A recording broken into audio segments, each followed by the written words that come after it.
This question relates to the electromagnetic spectrum, and this was included at the start of the question, and even though this is now part C, we still need to be looking at that same chart. And what we're asked in question C is which one of these statements is true, and we are only allowed to tick one box, and it's really important that we do only tick one box with this. If you tick more than one box, even if one of the boxes is correct, you won't get any marks.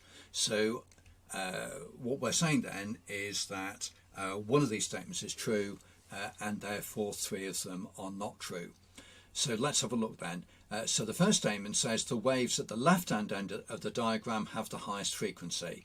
So that will be this end of the diagram here by gamma rays have the highest frequency. The second statement says that it's the waves at the right-hand end, the radio end, that have the highest frequency. The third one says all of the waves on the diagram have the same frequency. Now we can eliminate that third statement there, because in the electromagnetic spectrum the types of waves vary in frequency. They vary in wavelength as well, they vary in frequency. So the third one we should discount, that one's not true.